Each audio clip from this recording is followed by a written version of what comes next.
We're recording. I didn't even notice. Hey guys, welcome back. Rub it up. That's right. Checking it. Check it out. It's me. I'm your host, Rob. You can call me Rob, because that's what my name is. I have this show here. Not really a show, just me talking.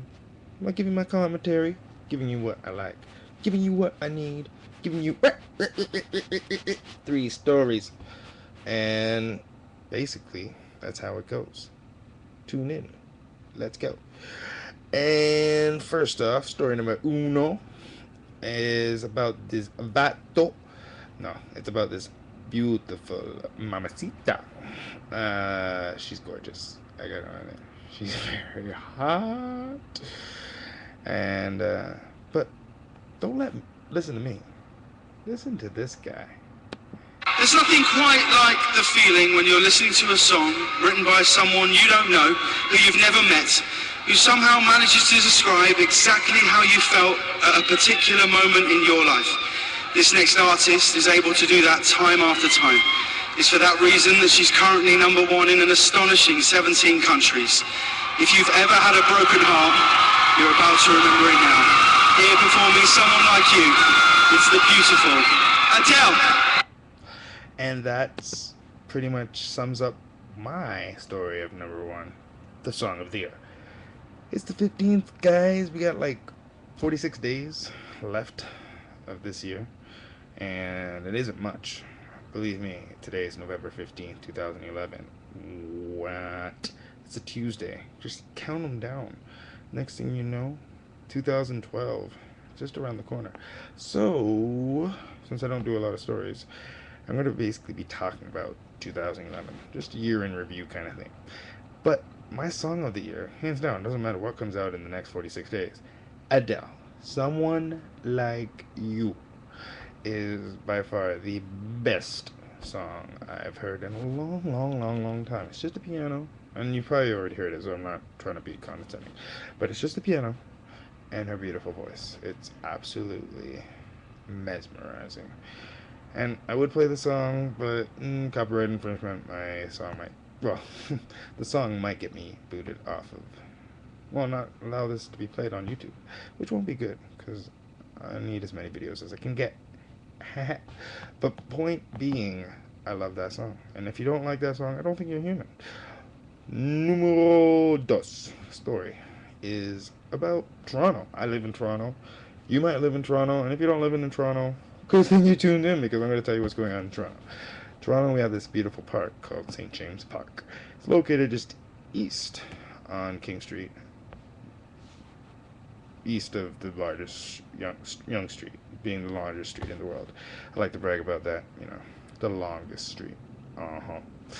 You know what they say about guys that live on long streets. Anyways, dumb joke. But the point is, this is park called St. James, and our Occupy Toronto people have basically put a little tent city, which reminds me of when we had homeless people living under the gardener. I mentioned that in other stories about the Occupy movement. But we have some celebrity information here. Well, celebrity in my eyes. Anonymous. Not the Splinter Cell, but anonymous. Some people call them hackers. Some people call them terrorists. I call them awesome anonymous, because I think they're awesome. Point being, Anonymous has brought Toronto into the limelight as far as saying, you know what? We will cancel Toronto's website / internet. They did say internet, so I don't know if all Toronto won't have internet. That would be pretty amazing. But as far as their capabilities of hacking and breaking through firewalls, but I think this is the Toronto website, hopefully. But just the whole fact that if the mayor doesn't obey what Anonymous is asking for, they will pretty much cut off Toronto's internet.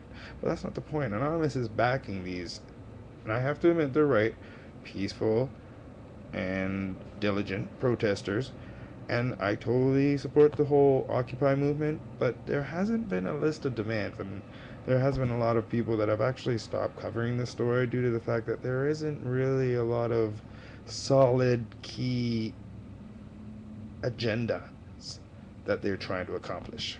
It's just like the 99%. They don't like the 1% and the way that the 1% has basically gotten the gravy train every year consecutively for like the past 30 years up until 2008, and then boom, no one goes to jail for basically screwing up the economy, even though there was just a handful of people basically messing with billions of people. Mm-hmm. Billions. That's a large number. But the point is, no one went to court or was faced any type of criminal prosecution for basically putting a lot of people in debt and a lot of public, me, other people I know, out of jobs. And that's not a train, that's just my text message. But the point is, I just can't believe how Anonymous is basically throwing Toronto into the spotlight. Yet again, Toronto rocks. But really, I really think Mayor Bob Ford should be actually listening. And story number 3, and we gotta make this quick because lo and behold, Numero tres, gotta do that. We have an update on Jesse James, the douchiest of Goombas you can find out there. And I talk about Goomba as the Super Mario character, yes. Point is, Goomba of the day is Jesse James. Basically putting men back a hell of a lot as far as the promiscuousness goes.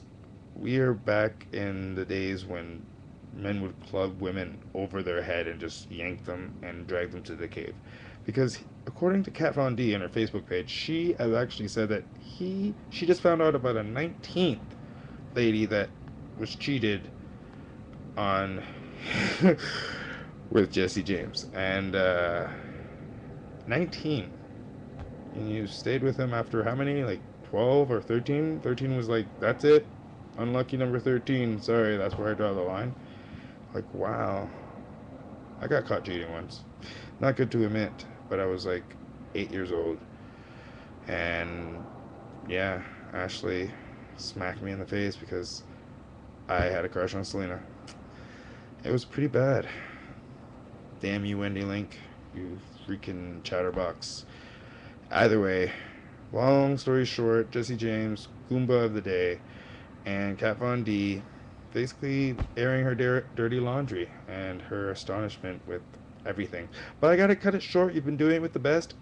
Sorry for diddly daddling and basically having run on sentences, but thank you for tuning in. Please tune in tomorrow where I will try to get all my thoughts out properly.